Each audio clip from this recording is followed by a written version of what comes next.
আসসালামু আলাইকুম এভরিওয়ান, আশা করি আপনারা সবাই ভালো আছেন। অ্যাডমিটেজ থেকে আপনাদেরকে স্বাগতম। আর আপনারা যারা সেকেন্ড এবং থার্ড টাইম পরীক্ষা দিতে যাচ্ছেন, অ্যাডমিটেজ থেকে আপনাদেরকে সম্পূর্ণ ফ্রি কোর্সে ভর্তি নেওয়া হচ্ছে। আপনারা যারা ভর্তি হতে চান, আমাদের থেকে সাহায্য নিতে চান পড়াশোনার ক্ষেত্রে, আমরা সম্পূর্ণভাবে কোঅপারেট করতে রাজি আছি। আপনারা যারা ভর্তি হতে চান জলদি ভর্তি হয়ে যান, যাতে আরও সহজভাবে স্বাভাবিকভাবে আপনাদেরকে সব কিছু আমরা বোঝাতে পারি।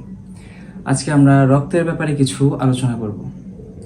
রক্ত আমাদের শরীরে ঠিক কী পরিমাণ গুরুত্বপূর্ণ, এটি দিয়ে আমরা কি উপকারিতা পাই এবং রক্ত কত প্রকার ও কী কী এবং এদের কাজ কি, আমরা সেসব বিষয়ে সামান্য আলোচনা করব। তো আমরা এখানে দেখি কিছু ব্যাপার অলরেডি উল্লেখ করা আছে। রক্ত হলো মেনলি দুই প্রকার, প্রথমত রক্তরস এবং রক্তকণিকা। তো রক্তরস কি তা আমরা আগে একটু দেখি। এখানে দেওয়া আছে রক্তরস, যাকে আমরা ইংলিশে প্লাজমা বলি। এটি রক্তের তরল অংশ, যা প্রায় 55% রক্তের পরিমাণ নিয়ে গঠিত। আমাদের বডিতে রক্ত যা আছে তার 55%ই এটি দিয়ে গঠিত, রক্তরস। এতে পানি, লবণ, প্রোটিন, হরমোন এবং পুষ্টি উপাদান থাকে। এগুলো আমাদের বডির জন্য গুরুত্বপূর্ণ, যা রক্তরস যোগান দেয়।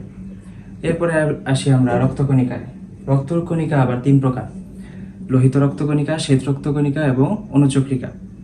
তো এখানে দেওয়া আছে লাল রক্তকণিকা, রেড ব্লাড সেলস, যা লোহিত রক্তকণিকা বলে আমরা বৈজ্ঞানিক ভাষায় জানি। এগুলো হিমোগ্লোবিন নামক একটি প্রোটিন ধারণ করে। এসব প্রোটিন আমাদের বডিতে প্রচণ্ড গুরুত্বপূর্ণ কাজ করে। এই হিমোগ্লোবিন আমাদের রক্তকে লাল করতে সহায়তা করে। তো এরপরে আমরা আসি শ্বেত রক্তকণিকা। এখানে দেওয়া আছে সাদা রক্তকণিকা, হোয়াইট ব্লাড সেলস। এগুলো আমাদের দেহকে রোগ জীবাণু থেকে রক্ষা করে। শ্বেত রক্তকণিকা এমন একটি রক্তের পদার্থ যা আমাদের বডিকে সব ধরনের রোগ অসুস্থতা থেকে রক্ষা করে। এক কথায় রোগ প্রতিরোধ ক্ষমতা এটার মাধ্যমে বডিতে আসে। যাদের বডিতে শ্বেত রক্তকণিকা কম, তাদের রোগ প্রতিরোধ ক্ষমতা কম, এবং যাদের বডিতে বেশি, তাদের রোগ প্রতিরোধ ক্ষমতা খুব ভালো হয়। তো এরপরে যদি আমরা দেখি প্লেটলেট, যেটা হলো অনুচক্রিকা, এগুলো রক্ত জমাট বাঁধতে সাহায্য করে, যাতে কাটা বা আঘাতের সময় অতিরিক্ত রক্তপাত না হয়।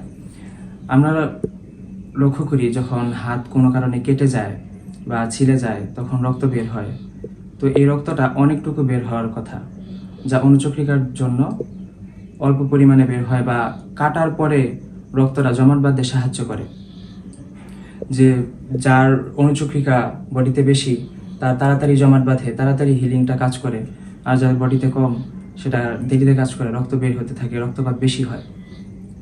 তো এই তিনটা বিষয়ই রক্তের আমাদের জন্য বডিতে খুব গুরুত্বপূর্ণ, এবং এগুলো মেনটেন করাও খুব গুরুত্বপূর্ণ। এখানে দেওয়া আছে রক্তের গ্রুপ। রক্তের গ্রুপ চারটি: এ বি এবং ও।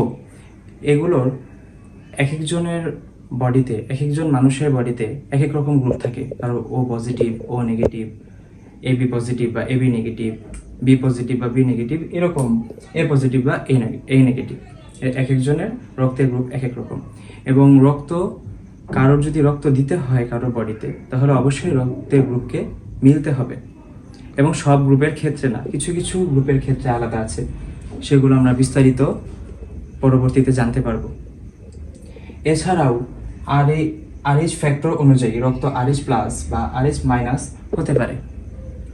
তো আজকে আমরা এই পর্যন্তই কথা বললাম। আশা করি ভালো লেগেছে। যদি ভালো লেগে থাকে, অবশ্যই পরবর্তী ক্লাসগুলো আপনারা অনুসরণ করবেন। আসসালামু আলাইকুম।